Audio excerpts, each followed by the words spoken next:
اهلا بيكم حبايبي، عاملين ايه؟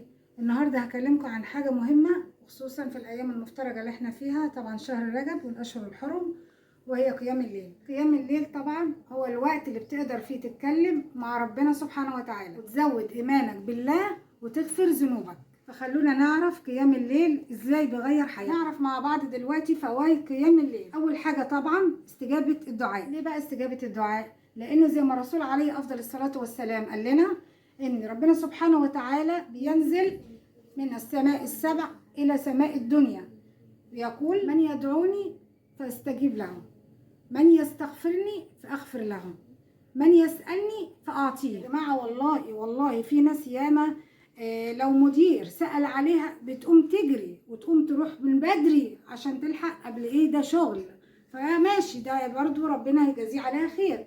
بس ربنا سبحانه وتعالى بيقول: يعني من يدعوني فاستجب له، من يسألني فاعطيه.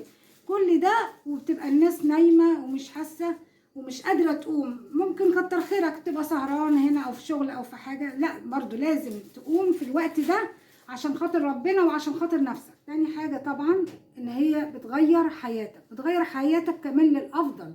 يعني لو عندك قلق، عندك توتر، عندك مشاكل، عندك اي كرب، عندك اي مشاكل الدنيا العاديه اللي احنا بنعيش فيها، قيام الليل بيغير كل ده وبيعزز كمان الثقه بينك وبين ربنا.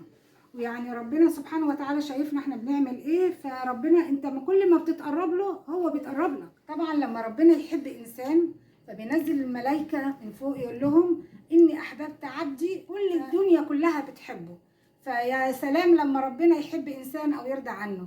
فمن اول حاجه ان قيام الليل دي بتخليك قريب خالص من ربنا، بتحل مشاكلك، بتخلي عندك طمأنينة، بتزود الثقه بينك وبين ربنا، بتخلي لو عندك توتر او عندك اي حاجه بتمنع كل ده.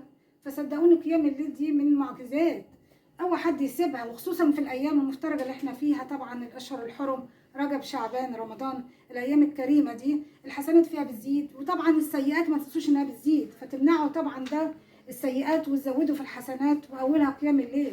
قيام الليل ده اللي عايز ينجح بيقوم بيها، اللي عايز يبقى حاجه كويسه بيقوم يصلي ويتقرب لربنا، وخصوصا في قيام الليل والدعاء بيتقبل فيها.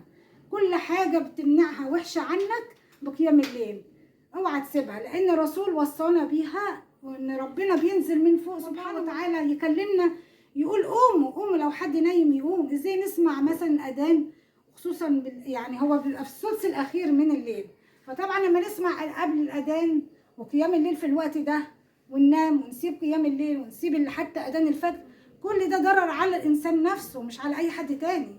فما تنسوش قيام الليل، وخصوصا في الايام المفترجه اللي احنا فيها دي.